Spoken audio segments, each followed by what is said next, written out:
What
is going on, Rotogrinders? Dean here, Dean78904. That is daily fantasy handle. It is 5:10 on the East Coast, 2:10 West Coast, 4:10 Tennessee time. So, of course, that means it's time for the flagship show here at Rotogrinders. It is called Grinderslive. Joining me today, I think this is the usual hump day, the usual Wednesday crew. Former $1 million winner, Andre, going for another million tonight on DK. You got yourself a bullet tonight in the $1 million contest over there at DraftKings. We're going to talk about that pre-show. That one is already sold out if you wanted to partake. Andre, what's up, man? What is your plan of attack? It's not to play Heat players, our Miami Heat, which would have been so chalky because they're down to like 6 dudes and a couple guys they would borrow, I guess, from San Antonio, their G League team. Not really sure how that works, but yeah, Andre, what's going on, dude?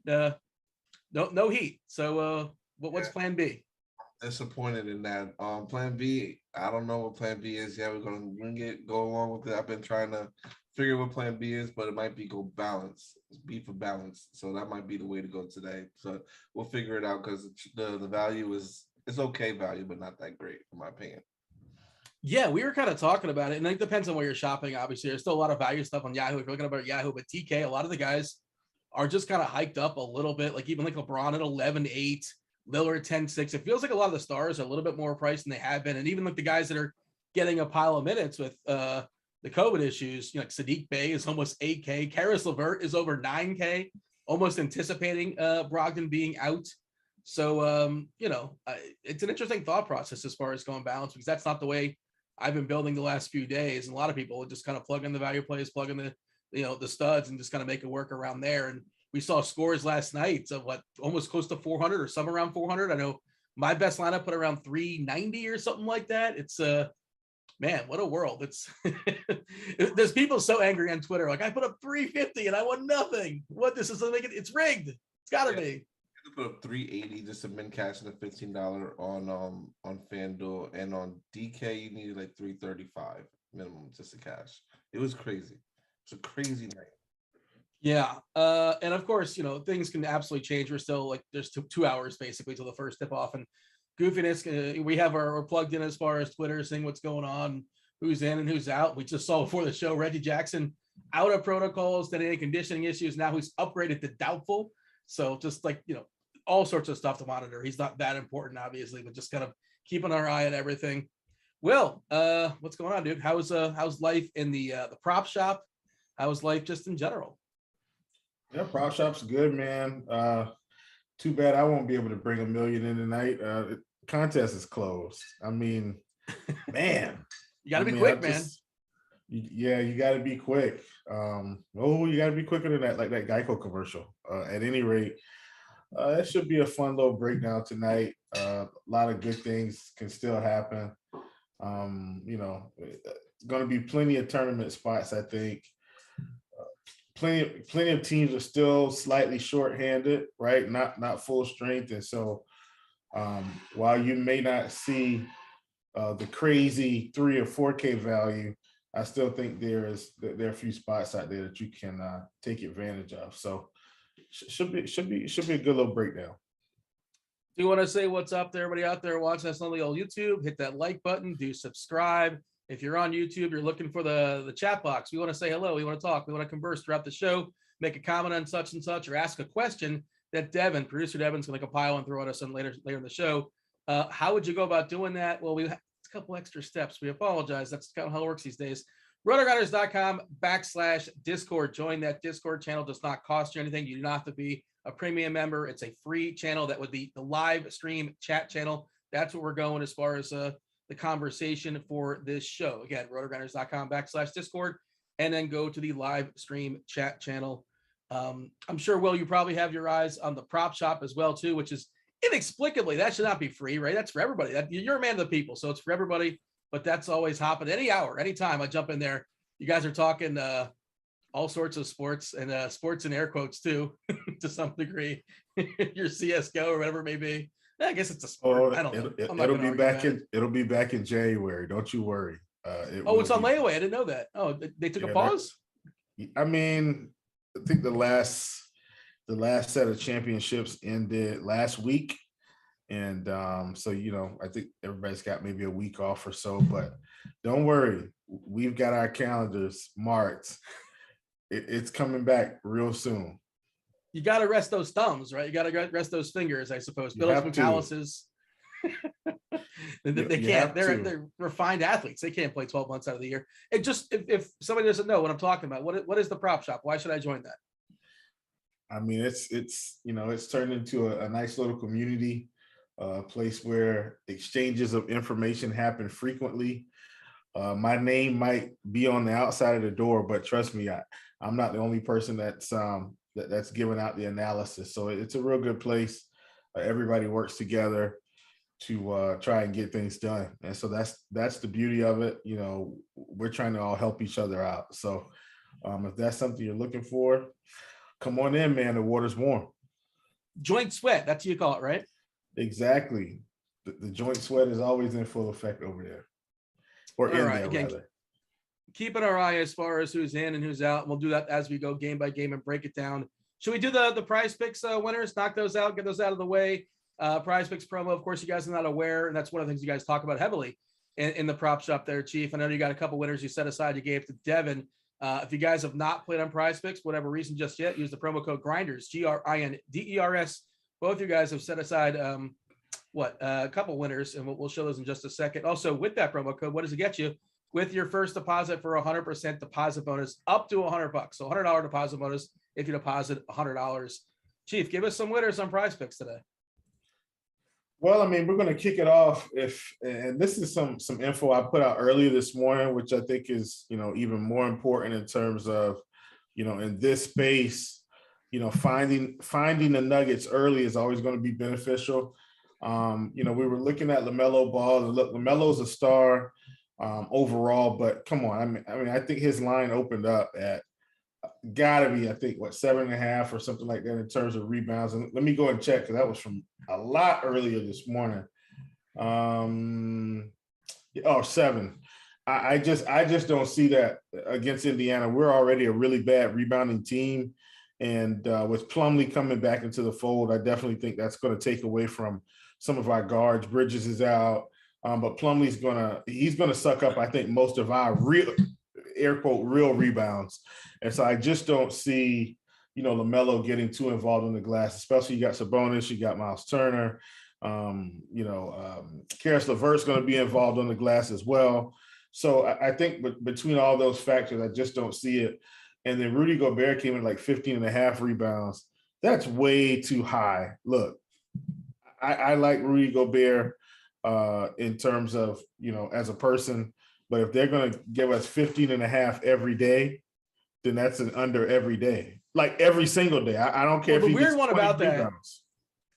about that, Will, is that, and I was thinking about that because the center is for Portland, like that, how undersized they are right now. Like it's Larry Nance. I understand. I understand. I understand it completely, but you're giving me 15.5. That's an under every day. I don't care who he's facing. That's an under every day. And then you got Mike Conley came in at 6.5 assists. That was another one. And with Spider Mitchell out, he's looking to score the basketball right now. Go back and look at this game log. I mean, even before that, he was struggling, and it's getting worse. I mean, he hasn't hit 7 assists in at least 5 games, at least. And so at 6.5, I do Malcolm Brogdon understand. officially ruled out. Not to cut you off, but Brogdon officially ruled out, and Jeremy Lamb has entered the health and safety protocol. So that's 2 guards for Indiana. We had that conversation pre-show. We were both like, yeah Brogdon's not going to play. And there's one more body. Jeremy Lamb set aside. Chris Duarte is going to be a nice play out of nowhere. There you go. And maybe even Justin Holiday. You never know. Charlotte's rough on the defensive end. Here's the thing about Charlotte, though. And I know we're talking just general basketball specifics. I know people want their fantasy talk. So, don't worry, folks. We'll get there. But Charlotte in general, they're going to score points. It's just whether or not you can miss enough shots for them to beat you right now.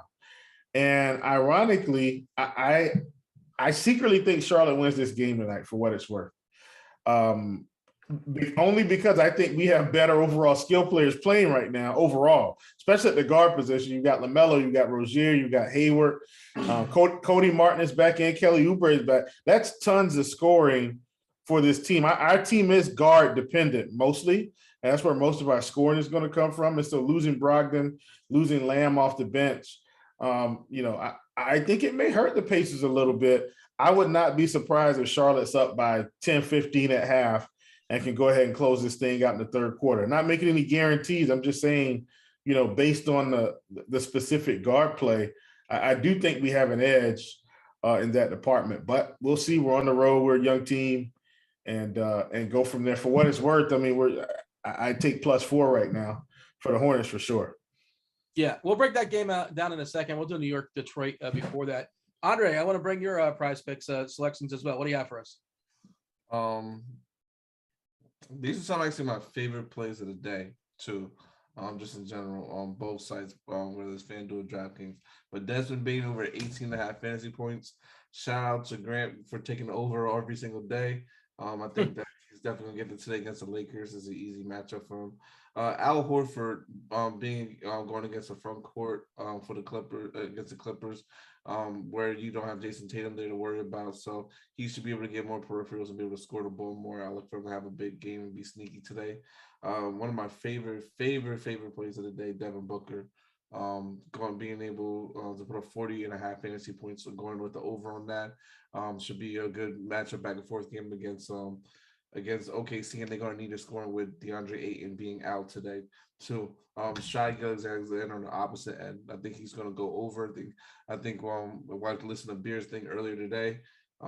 He's put 27 points, I think, over the last 4 games or something like that. That's crazy. So I think he's going to be able to get to 41.5, especially with Giddey being out today. Easy. And my guy DeMar DeRozan, who should be a little bit higher than MVP voting, I should say, but over 25.5 points today. That should happen against Atlanta today. He did it. I think he did it last game. He should be able to do it this game as well. And just continue his MVP like season, in my opinion. Can we take a pause real quick? Oh, go ahead. And just say, like, legit, DeMar DeRozan has been really good this year. I mean, not that he hasn't been good in Toronto or, along the way at San Antonio, but I think we all thought when we started the season that DeMar and Zach LaVine would kind of have to try to maybe figure it out. And lo and behold, I mean, they both just score 25 to 30 every night, and everybody else figures it out. I'm impressed with what the Bulls have been able to do. Not saying they're going to a championship or anything like that, but and I think, we've talked about, I think I talked about this with Luch a little bit, but the fact that they basically have a team full of, mid-range to up, lower level all-stars. And I'm not calling them bad players. Don't get me wrong. But I'm saying they don't have a superstar. They've got a bunch of all-stars on this team. And this might be the new way to get it done if this team is successful, to not have to give up the bag for everybody and just, you pick up a Vooch, you pick up DeMar, you pick up, and I mean, they've really turned this organization around, from the Michael Jordan days to the Derrick Rose days. I'm impressed with what the Bulls are doing overall. Shout out to DeMar, though. I mean, he's playing really well. Andre, you mentioned MVP. Give me your top 3. I'm curious. Is DeRozan in your top 3? And the second question, back-to-back on the road, scheduled loss essentially for OKC.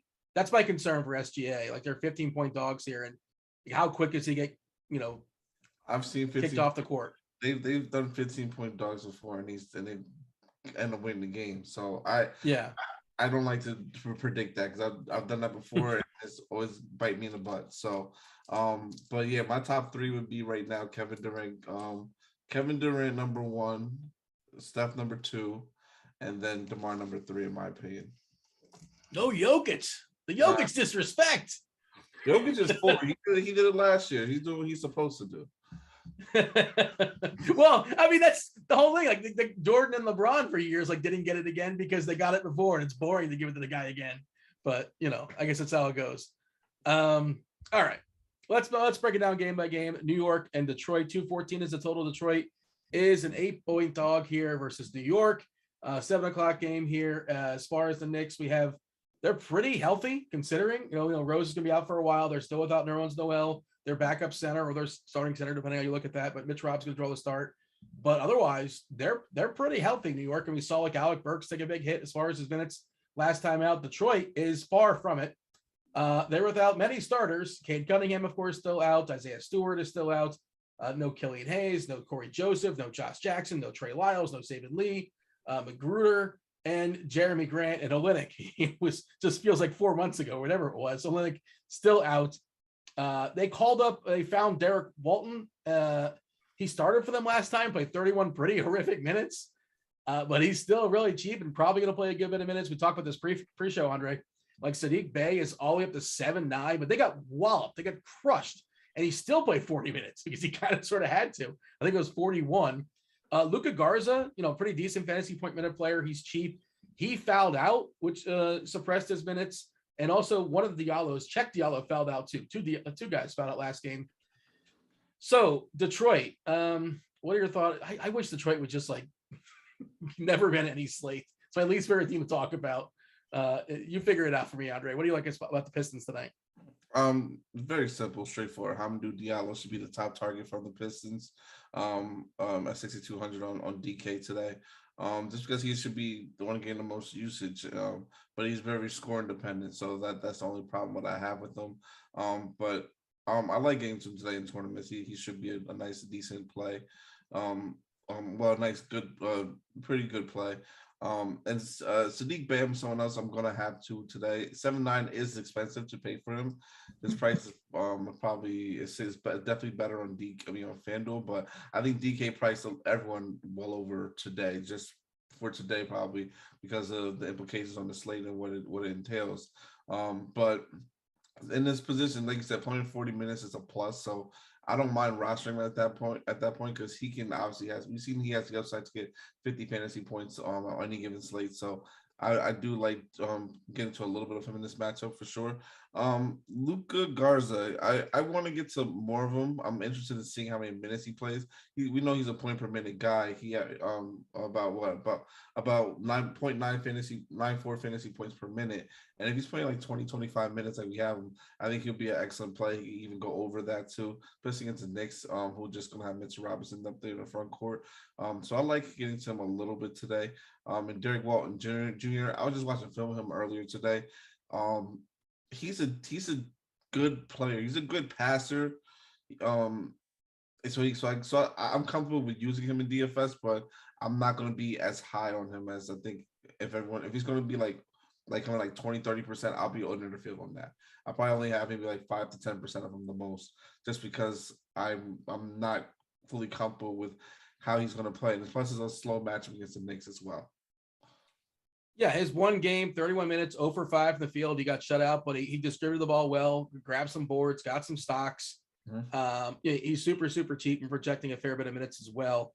As far as ownership on DK specifically, we still have 21% projected for Bey, despite the fact he's 7.9K. Diallo at 6.2, another hiked up price. But again, we're projecting 38 and 39 minutes respectively. Garza, we're looking at 25 minutes at 3.5K fantasy point minutes, or he's fine. And again, Walton, we have 32 minutes on him and 24 points, which is okay, I guess. As far as FanDuel, you kind of reference it there as well.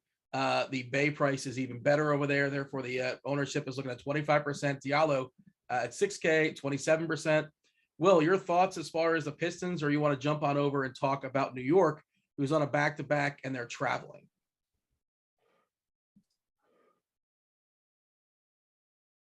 Is Will with Yeah, I'm here, man. I'll just start talking about the Knicks. I don't want to spend too much time on the Pistons, and I think you guys have already covered it beautifully. What are we going to do with Kemba Walker, I think, is a question, because, clearly he comes out of the doghouse, and I do mean doghouse. He went from no minutes to 37 minutes in the blink of an eye, and then it's pretty much been 30 to 40 every game since then.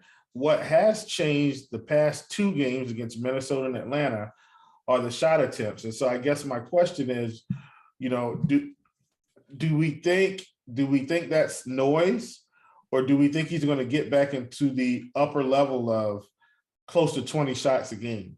They probably won't need him to do that tonight against Detroit. And that's the other problem I've seen. He's played Atlanta shorthanded. He's played Minnesota shorthanded. And now he gets to play Detroit shorthanded. And, I don't think I can get involved. I want to, because I feel like at any minute he could go off for 50 again. I just don't think at 6,800, this should be an easy win for the Knicks. I'm shocked they're minus 7.5, to be honest. I mean, I assume, Milwaukee always gets minus 14 in these spots. Why can't the Knicks against this team they're on G League players right now. Not completely. Are distinctly better than New York is the answer to that. I understand, but you get my point here. Like minus 7.5 is. I mean, come on, they could have gave them minus 10. At any rate, I'm not the odds maker, so I'm not going to get on that. But I don't really think I want to play the Knicks. Mitch Rob, his minutes seem to have come up, but I don't know when he's going back to 18 minutes. I can't believe in a world of Tom Thibodeau that I can't predict minutes for half his players. I really can't. I don't know if RJ's going to play 30 minutes. He's been playing in the 20s. Fournier was playing in the 30s. He's back in the 20s because RJ's back, and Obi Toppin is starting to emerge and get some minutes. Like, nobody's safe on this team right now outside of Julius Randle. And, at his fantasy point but his price, excuse me, I'm not playing any Knicks. I just can't. I just can't. Nothing to do with this slate, but Ricky Rubio has a torn ACL, so that sucks for him in Cleveland. Cleveland's been the surprise team this year. Yeah, that's a bummer for sure. We saw he got hurt like basically in the last minute of the game yesterday or something like that. As far as the New York side, the only one that really is garnering ownership is Kemba on DK at 10.8%. FanDuel's price is probably too high at 7.9. I can't get there. I cannot justify that. Andre, your thoughts here as far as New York. It's, most of the guys are back. They ran a little bit deeper rotation. Burke's kind of the odd man out. Quickly is back too. Mitch Rob is a little bit interesting because there is no Noel, and Garza is a rough defender. So you think, but Mitch Rob's not like this great, offensive force. He gets all his stuff on putbacks basically, and pick and roll, stuff like that. New York, what do you have for me? Yeah, just only really targeting two players from there. Really, that's Kemba and that's Mitchell Robinson today. That's really it. Don't know how much Kemba's going to have though in my lineup today. I'm going to try to get to just probably a little bit of them. Mitch Robinson, one guy I'm though more interested in because I know we're not sure in the minutes, but if he's starting, I know he's at least going to play like 20 to 25 minutes and minimum in that game. And against that front court, he had the last time he played was a couple games ago. He had, I know we don't like to look at stuff like that. He played 24 minutes and had like 41 fantasy points or 43 fantasy points. And so there's no reason why he can't do that again in that short amount of time and be low owned and be someone that you might need on this slate just because the value today, to me on the slate does not a lot of people with that value as far as cheaper than that have that upside. So that could be a play you might need today, depending on what other scores are at and other players get. So that's something I'm looking to maybe get to a little bit in tournaments, but not have a significant heavy exposure on them. All right, let's move on. Charlotte, Indiana, 226.5 is a total. It's a big old number. In Indiana, 3-point favorite here. We just talked about how Brogdon is out. Jeremy Lamb is out. We know McConnell, of course, is out. The Charlotte side, they've gotten a little bit healthier these days, but they're still without Bridges. They're still without Washington. This is your team, Will. And we saw Plum Dog go nuts last time out, especially in the first half. He's kind of sort of somewhat interesting. What are your thoughts here as far as the Charlotte side as I check out our projection team, which I believe they got our updates as far as this game. So that's good. I'm excited about that. Talking about your Hornets. Yeah, I mean, I think the Hornets are going to be fine tonight. I think they win this game outright for what it's worth. And I know I've already mentioned that, but like I said, I think we're going to overmatch them in guard play. And that's where I think this game is going to be won. And that doesn't mean that, LaMelo Ball is going to come out and score 30 points. And I just think it's going to be, even scoring across the board when you've got Kelly Oubre, who's going to come off the bench and take 15 to 20 shots. And he's been stroking it pretty well this season. It's been a lot more inefficient from three recently, but overall they're pretty much giving him a 6-man role to take advantage of. He should come in and go nuts against this bench. I mean, with no Jeremy Lamb, I mean, you got Duarte, you got O'Shea Brissett, Keelan Martin. Like, I'm not scared of these guys. So, when you look at that for Oubre, I think he's okay, but guess what? He's 6,500. That's too much right now with LaMelo back and Rozier back. Gordon Hayward is playing. Jalen McDaniels is there. Cody Martin is back. I feel like we're a little bit overpriced. Like, I think everybody needs to come down just a touch. I think if I was, going to get involved in anyone just because of, their style of play would probably be Terry, because, he's not going to be shy about shooting. He's definitely going to try to, if you look at these 3-point attempts the past few games, 10, 10, 12, and not only that, he's shooting around 45, 48% last couple games. That's just a recent trend, but the shot attempts are there, and he's cheaper than Kelly Oubre, only about $100, but I still think he's got the opportunity a little bit more than Oubre does in this spot. Yeah, Andre, it's the Charlotte side overall is not really appealing just because of the prices. The prices are not great. But I don't. Last thing, sorry, didn't mean to cut you off, Dean. Please forgive me. Okay, I'm super sorry. Last thing though, if Plumlee's going to get close to 30 minutes at 4,500, I'm in. And it's got nothing to do with the last game. It's got everything to do with look at the course of his career. He gets 30 minutes. It's pretty much 30 fantasy points, just like that. So I'm in at 4,500 for sure. I was going to say my favorite play on Charlotte. If I have to pick somebody considering, ownership, considering salary and all that, it's Plumlee. Yeah. Just because he's the cheapest one and he's a guy that can absolutely get going. He can 9x that salary for sure. But Andre, the most appealing part of this game is the Indiana side with all the, with all the minutes for Brogdon being delegated, the usage being delegated to other players. We talked about this pre-show as far as Levert. Levert, by the way, 6.6 on FanDuel is an absurd price. Like every lineup. Whatever, man. I don't know how do you not play Levert on FanDuel? But Andre, the conversation is DK now, where he's 9-1. It's like they anticipated, like they knew this situation was going to happen. It's fine. We're projecting now 43 fantasy points at 9-1. Of course, he can exceed that. We've seen him do that. Talking about Levert, Sabonis, Turner, Holiday. Now Duarte should get a bump as well. Who excites you on the Indiana side? On the Indiana side is Karis LeVert all day. FanDuel, just if he's not 100% in every contest, something is wrong. Lock him in. Just lock him in. On DK, I still like him on DK. It's a tough price to get to, but I don't know. I want to know how. To me, it's like a challenge. How are people going to get to him? Because he's in a great position. This is the second highest total on the slate that we have. And it's definitely going to be up and down. There's going to be a lot of opportunities for turnovers. So this plays into his hands perfectly, where he can have a monster game and have the upside. So and then you got some bonus on the inside who's going to be able to dominate and do well. But from a game perspective, but from a fantasy perspective, Levert, Duarte, and Justin Holiday, I want a little bit of all of them if I can, just because I know the value is going to be there, and they're going to have to play the minutes to get to play the minutes today. Like Levert, the last two games that Brogdon's by now has played 35 and 39 minutes.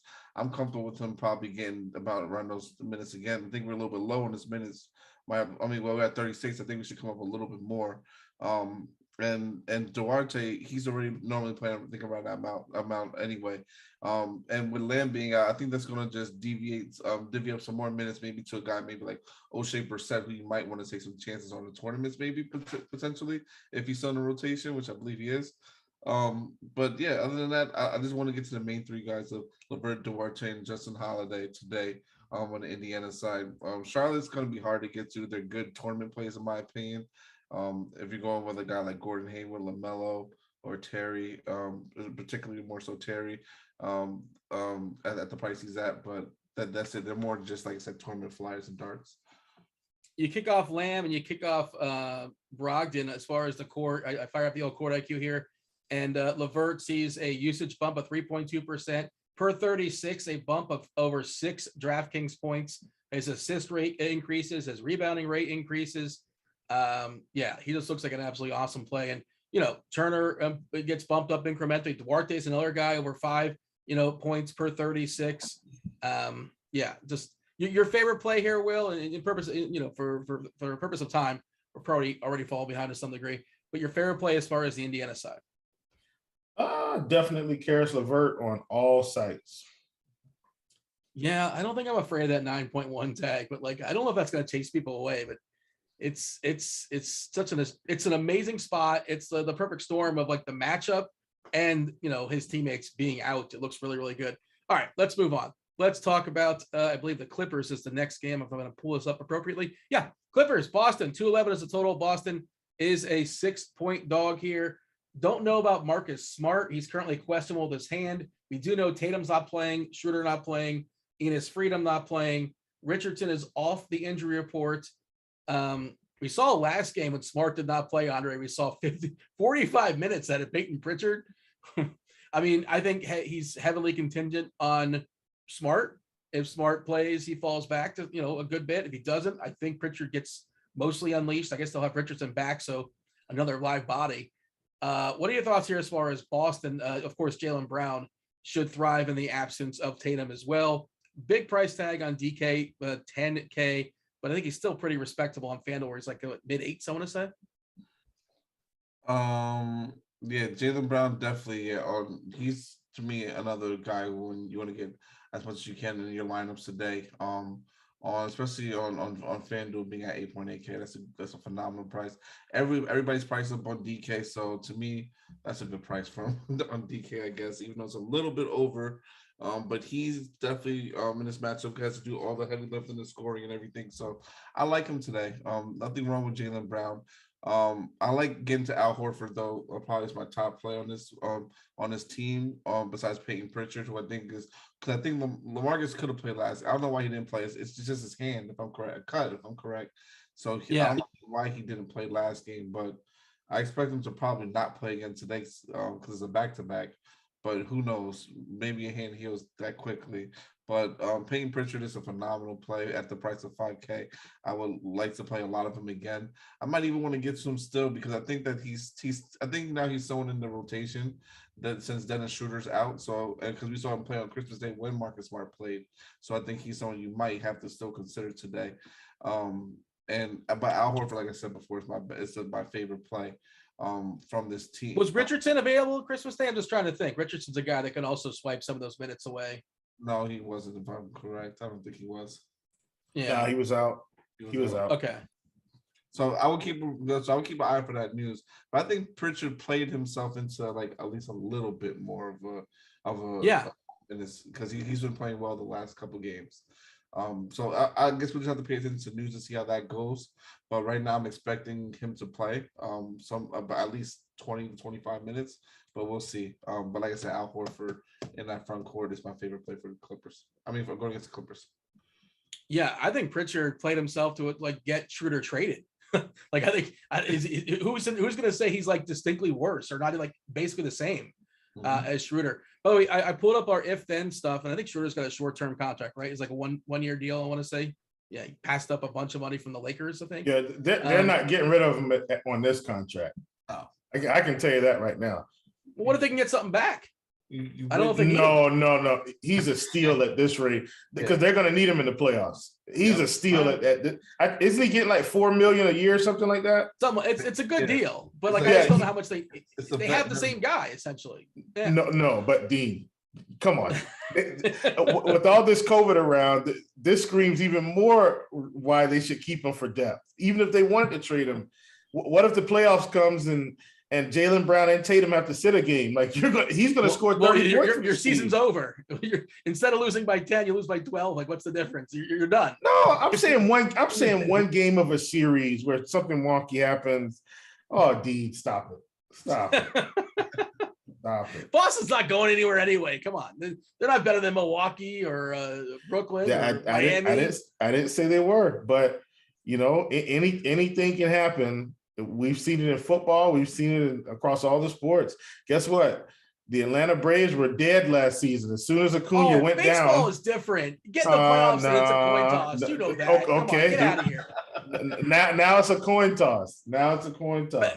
Baseball, it's anybody can win any given day. Like the worst team in baseball is like a 30% chance to beat the best team, or 25%, whatever it is. Dean, the Braves went through a whole playoff season, not one series. They didn't luck into one series and win. They won the whole thing. Yes. Okay. Thank you. Thank you. Thank you. Congratulations to your Braves. Respected him, by the way. They actually went out and picked up some more guys. They could have said, hey, we lost Acuna. We lost some of our stud pitchers. The season's over. But they just got more dudes like Jock Peterson. Shut up. Good for them.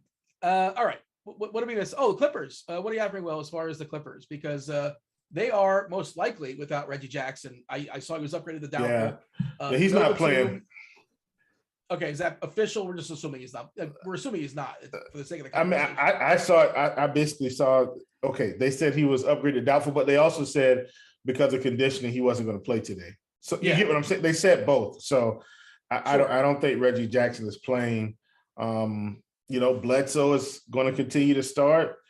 Luke Kennard is going to continue to start. Terrence Mann, Marcus Morris, is he going to come in and try to stick it to Boston? We don't know.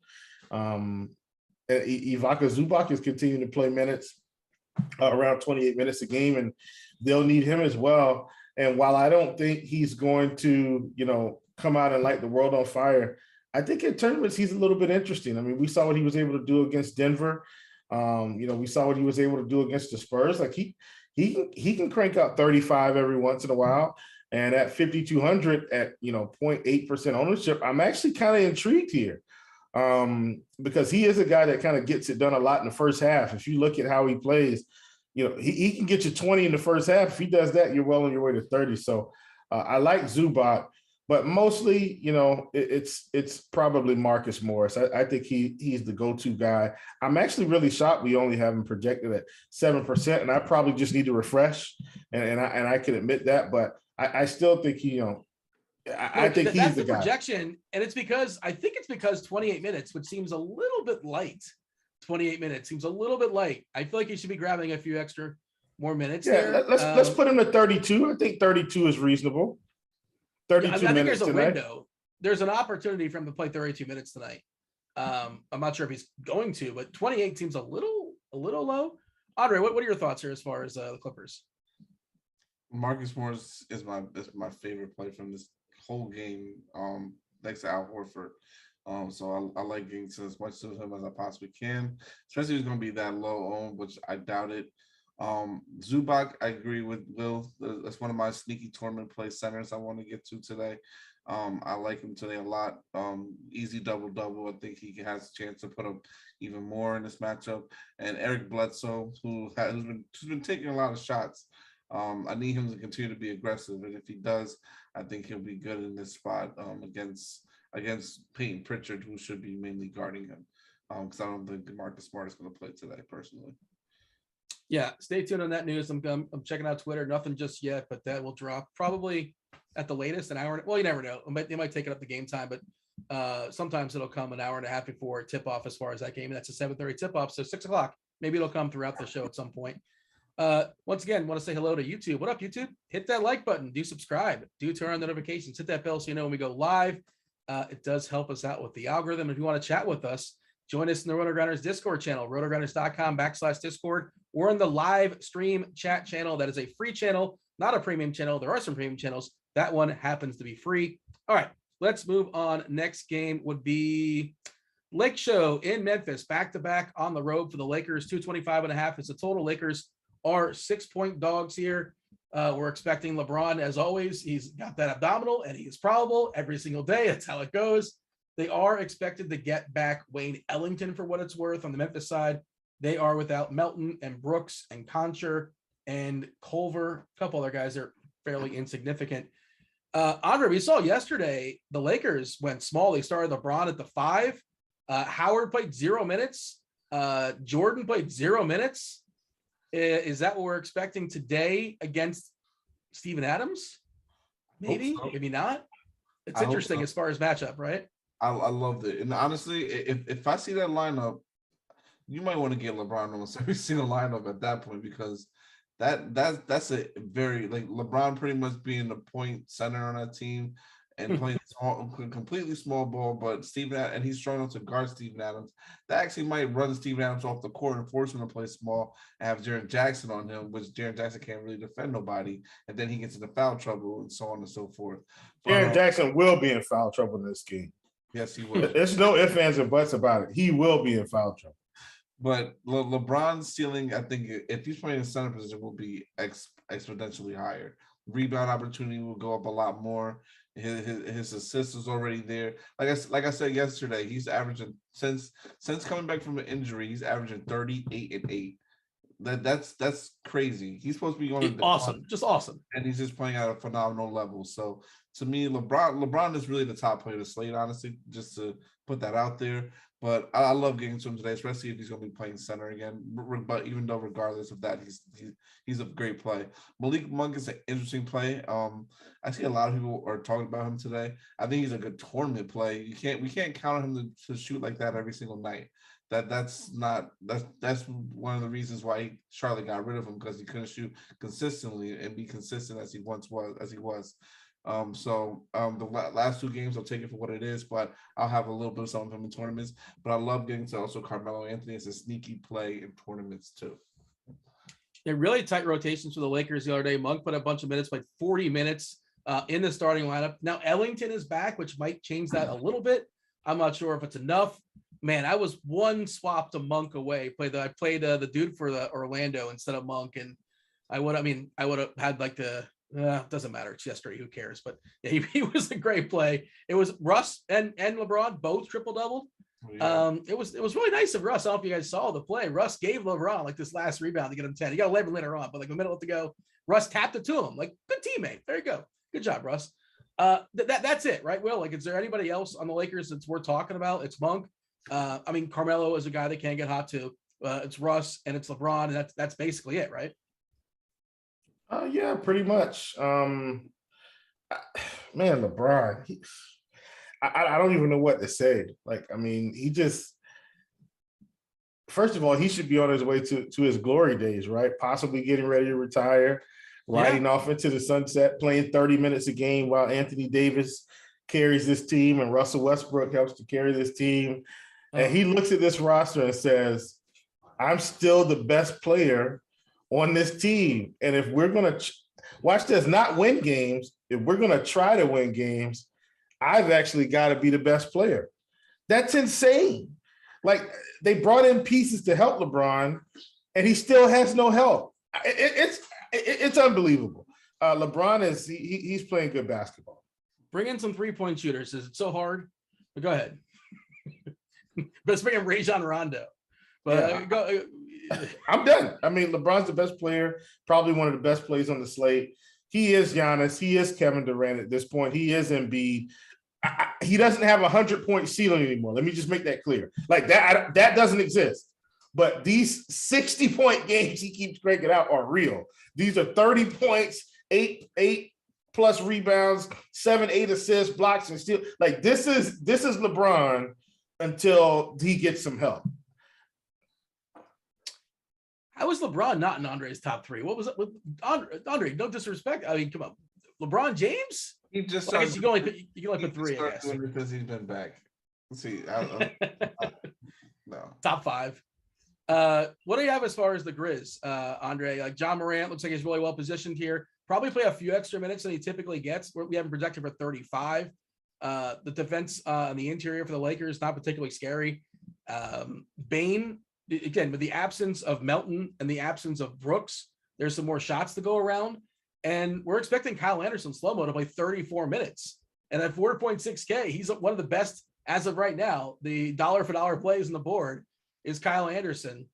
And like, I want him to start. He doesn't tend to get a ton of minutes, but he can get the 30 plus. I feel pretty good about that. What do you have for as far as Memphis? So real quick, Marcus Smart is ruled out. Josh Richardson will play. So I think Peyton Pritchard is still in play. And he should probably still start, hopefully, too. Well, yeah, Marcus Smart, you said? Yeah, he's out. Okay. So Memphis, I like John Morant today. Russell Westbrook can't stay in front of him.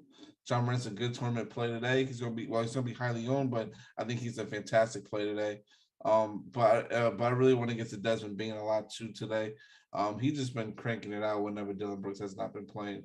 He's just shooting lights out, taking 20, like almost 20 shots per game, which is I think I want to say that's more than what John Morant's taking, if not close to it. But it's Desmond Bane's gonna keep shooting like that and taking those shots, and he's got the green light to do it. I'm gonna play as much Desmond Bane as I possibly can because that means his price is too cheap for the amount of production he's producing. So I'm gonna keep playing Desmond Bane. I like him today. He's my favorite Grizzly, followed by John Morant. Kyle Anderson. I want to play a lot of them. We haven't projected for 34 minutes. It is just so scary because you don't know what he's going to play. Like that's the thing that scares me the most with them. I don't want to get caught having excessive ownership of this guy and then he doesn't put up a good fantasy score because he's not playing the minutes, which he should be playing the minutes, by the way. But I don't know what's up with the coach over there. I think Steve Adams is a good tournament play, but it's going to be hard to get to him because this game can go small, where I can see where he is not on the court as much, especially if LeBron's playing center today again. So I guess we just have to wait and see what the lineup is. And Jaren Jackson, another good play today as well, but he is going to probably be in foul trouble, but he's worth a tournament dart. All right, let's move on. We got to pick up the pace here. Atlanta versus Chicago, 227 is the total. Chicago is a 8-point favorite here. Will, who do we like on the Atlanta side?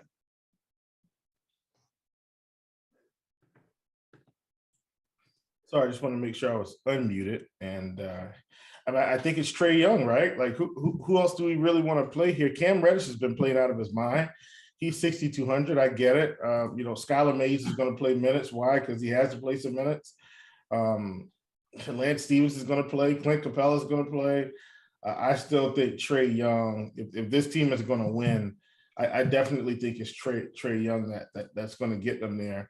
The only caveat I will say about Cam Reddish is with all these guys out, my gosh, he's taking a lot of shots. I mean, a lot.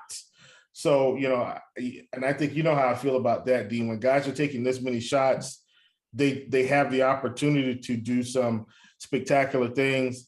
Trae Young is still number one for me, hands down, but Cam Reddish is a close second. Yeah, you got to pay for him. He's 11K on DK, but certainly a huge ceiling there. Reddish, the price has been bumped up, but we're projecting 39 minutes for Reddish right now.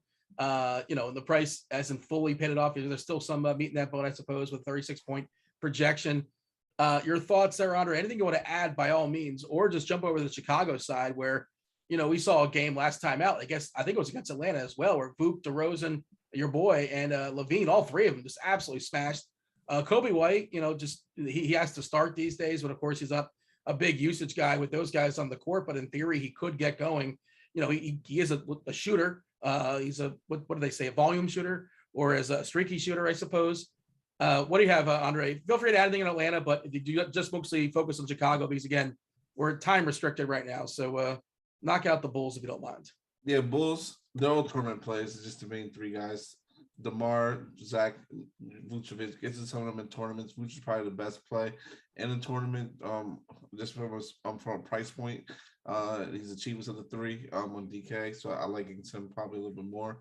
But Yeah, that's pretty much it. Tournament plays for me. That's all. Cam Reddish, my favorite player in Atlanta, followed by Trae Young.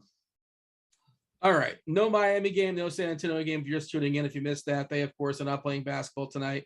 3 more games. OKC, we kind of touched this one earlier. OKC in Phoenix on a back half of a back-to-back. 15-point dogs against Phoenix. 219.5 is the total. OKC is expecting to get back Derek Favors. Baisley still out. Poku still out. JRE still out. And, of course, Giddey, the most important piece. But, again, Andre, OKC still has a ton of bodies. I know you liked SGA in this game. Like, and if you like him, there's probably somebody you want to run it back with on the Phoenix side. Phoenix, we're expecting Ayton to be out. Crowder is going to be out as well. So they're missing a few key pieces. And whenever you see Ayton out, all of a sudden we get excited about McGee. I know we flopped last time, but in theory, he should be okay, should be fine against OKC tonight. Your thoughts as far as this game? Yeah, so OKC, just SGA and Dort are the 2 priorities for me. Only people I really want to get to from OKC. On Phoenix side, I love trying to run it back with Devin Booker. It's my favorite play from Phoenix, followed by Chris Paul. Followed by Cameron Johnson, then Chris Paul. But I'm also interested in the center situation. I know JaVale McGee is going to be probably fairly popular today, but Jalen Smith, he was getting some run last game too. So he's an option, but I don't know if he was getting a lot more run just because JaVale got into foul trouble. So that's something I'm probably gonna try to look at the tape before lock happens if I can, and fast forward through it to see if that was the reason why Jalen Smith got more minutes, or if it's just because they wanted to just run that instead of running small. Because they still got Bridges there as well. So it was just kind of interesting to me to see that. But I just want to mention that. I just pulled up the court IQ of the last game, and yeah, McGee got kicked off the court in the second half. 3 minutes in? I don't think it was a foul though. As far as I can tell, and they brought Smith in. Smith played every minute in this. What's that? I thought he fouled out of the game. Maybe I'm wrong when I read it. When McGee came back, so he came back and got 2 fouls in the 7-minute mark, the 2-minute mark in the fourth quarter, and then Smith closed. Okay, so maybe he did grab a foul there, but it's just not noted for some reason. Yeah, or Smith was just playing well and they kept him in.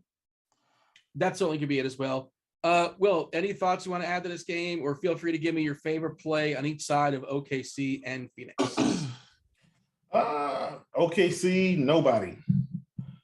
Phoenix, JaVale. All right. Phoenix got minus 14.5 against OKC. You see my point? Yeah, I mean, we talked about this, and Andre's like, well, it could bite you in the butt, though. What if OKC keeps this game close? And I think they played whatever, for what it's worth, not too long ago. And it was close. It was a close game. Yeah. I mean, these things do happen. They're professionals too, man. Yeah. All right. Let's talk about Utah. I know. Well, I see it both ways. And you got to take a stand in your lineup, right? But if you're going to play SGA, you'll probably run it back for at least one Phoenix guy. And is Booker, he still has a really good price on FanDuel, I believe, right? He's 8-4 on DK and he's 7-6 on FanDuel. Play him. Yeah. Just play him. That's a really good price, especially the FanDuel price. 2 more games before we step aside and get out of here and make way for Crunch Time. Of course, Crunch Time is a premium show. They take you guys straight up to lock and break down whatever news we did not get to, or whatever's broken down from now until tip of the first game. All right, let's talk about Utah. Utah and Portland, 228 is the total. Portland is a 7-point dog here. Of course, the Utah side, they are still without Donovan Mitchell. Their only injury. Portland without their big men, several big men, and Bobby Covington and Nurkic as well. DSJ, McLemore's not playing as well. McCollum, of course, still out with his lung, and another big man, Zeller, not available too. We kind of referenced it before. Larry Nance is going to be thrown on Gobert, and that probably doesn't go well. So I'll throw it to you, Will. The Utah side, Ingles is kind of cheap on DK. I'm okay with Clarkson as well too as their 6th man. Everybody kind of gets bumped up when Mitchell steps aside, or one of their studs steps aside. What do you have for me as far as this game? Good matchup as well too, obviously, for Utah. Yeah, Ingles is a guy I still like at 4K. He was 3,700 the other night. So clearly I felt a little bit better at 3,700, but I still like it. Bojan Bogdanovic, he's another guy that I like, but you're going to need him to put the ball in the hoop. And I'm hoping that the Utah Jazz put the ball in the hoop along with the Portland Trailblazers, which will keep Rudy Gobert off the board. You see how that works with your prop game. At any rate, I think my favorite play though is probably Joe Ingles at 4K. I like him a lot. We know Jordan Clarkson is going to come off the bench and just continue to stroke, put up 42 fantasy points the other night, played 31 minutes. And that's what I mostly get excited about when Mitchell is out. It's really not Jordan Clarkson coming off the bench. It's really Jordan Clarkson coming off the bench and getting 5 to 6 extra minutes for the game. And that's really what I like. Because, typically he's in that 25 to maybe 27-ish range. And when Mitchell's out, I mean, sometimes he gets up. If it's a tight game, I've seen him get up to 35 minutes. So that's what I'm excited about with Jordan Clarkson. And so at 5,800, I am willing to absolutely roll the dice on that play for sure. All right, Andre, what do you have for me? DK specific, we're looking at Nasir Little was possibly one of the best. Like, it's Kyle Anderson and it's Nasir Little on this 8-game slate is like the quote unquote best value plays, or two of the better value plays. Pritchard might be in that conversation too. I've not seen how we've adjusted to that as far as his projection, but I imagine he's in that conversation too. Nasir Little expected to play 35 minutes. The price is not fully adjusted to a situation, to all the injuries there on the Portland side. Of course, you can play Dame, 10-6 for Dame. Again, the conversation we've been having throughout the whole show, Andre, is that a lot of these DK guys, especially the studs, many players just seem to be a little bit overpriced. That seems a little bit overpriced for Dame. Of course, you can play him in tournaments. What do you have for me? Hit the whole game if you don't mind. We got 4 minutes to hit this and then knock out Dallas, Sacramento. All right, Little, like him. He's good play. Powell, good play. Like into Lillard, that's obviously 10-6 expensive, but I think he's worth it a little bit. But not my top spend on the slate. Love Jordan Clarkson, probably my favorite play from the game. I like Joe Ingles on the other side. I don't mind getting a Rudy Gobert in some tournaments, especially on FanDuel, more so than DK. And Bojan is a good play as well. And Larry Nance Jr. is coming in. It's kind of interesting. He's playing the center position. I like him in tournaments a little bit, not a whole lot, but just a little bit. But mainly, my main play is going to be Jordan Clarkson from this game. We're going to move to Dallas, Sacramento. I don't have anybody from Sacramento, which is kind of concerning me. The price is just a little too high on DK, which I'm playing mainly on today. But on FanDuel, but on Dallas, I do like Andrew Brunson and Porzingis, and that's it. Yeah, as far as the Dallas Sacramento game, if you guys are not aware, let's see. It's Sacramento on the back half of a back-to-back. 2.5 is the total, and Sacramento's a 2-point dog here. They're just kind of a mess of a team. They're just so disappointing. They did have a pretty tight rotations last night, tighter than we've seen them run. Of course, Luka's still out for Dallas. Prices have mostly adjusted for the Dallas side. We lost Boban. THJ is still out. Cleaver's still out. Burke's still out. WCS doesn't matter. Will, what do you have for me as far as Dallas and Sacramento? Does this game appeal to you much, or it's kind of whatever? Yeah, and under a normal situation, I'd love to get involved with this game. I just think everybody's just priced up at this point. So I don't really want to play too many people from Dallas. I wish Dwight Powell was getting about 28 minutes a game every time. He's just not getting that, and it just kind of sucks. Just give the man 30 minutes. But yes, as much as I know this is probably one of the games of the night, I can't get involved. I just can't. Some questions from chat. I think Porzingis is a really interesting spend up. Nasir Little, do we like Nasir Little? Yes, we just talked about him. We like Nasir Little. He seems like pretty good, Chalk. Who is this Luke Walton, and why is he popping for me? That's not Luke Walton, the former coach of the Kings and the Lakers. That is Derek Walton. He's starting for Detroit. I presume he's starting, and they're just playing him out of desperation. And he's popping because he's super cheap, and we're expecting him to be okay, but probably not something you absolutely have to have. Andre, thoughts on Bagley at 4.6K? He did start yesterday, but he didn't close because you know how fickle those Sacramento rotations are. Bagley at 4.6. I mean, I don't know. I'm not thrilled. He's interesting, but if he's not going to be playing a lot of minutes, I can't get to him like that. Thoughts on McDaniels? Do you have any thoughts on McDaniels? What do you have for me, Will? I assume it's Jalen McDaniels for Charlotte. I mean, I think he's going to be fine. He's 4,200 now. Like, he's getting a little bit closer. Like, he was 3,700 the other night, So I think he's just okay. Just okay. Andre, you have a favorite game stack? Lakers and OKC. Wait, oh, the two different games. Yeah, Okay. two different games. Yeah. Yeah, it took me a second. I'm like, wait, they're not playing against each other, are they? So yeah, Will, your thoughts as far as Steven Adams? He could be interesting. FanDuel tournament of they also might kick him off the court, but like they don't, he could be like one of the big men. And who knows if the Lakers adjust, would throw out Howard or throw out Jordan or something like that. But you don't really run an offense around Adams. He's a guy that can possibly get 15 rebounds and some putbacks. Yeah, I think that's what you're looking for. Look, we've seen Steven Adams go for 40. He's 5K. I think that's respectable. Respectable, at least 5K on DK, excuse me. I think that's a respectable price. Andre K-Mac wants to know FanDuel tournaments. You like Bledsoe or Campaign for Phoenix? Bledsoe. Last one, DK tournaments. Will, thoughts on Kobe White for Chicago? We just kind of talked about him. I'm not sure if you gave your thoughts as far as Kobe White. I think he's okay as well. I mean, the main guys on this team are still Levine and DeRozan. And I thought with Kobe White coming back that maybe he would eat into them a little bit, but he's not. He's not really eating into anything. So he's just okay at 4,500 on DK. It's fine, but I don't feel like he's a must play.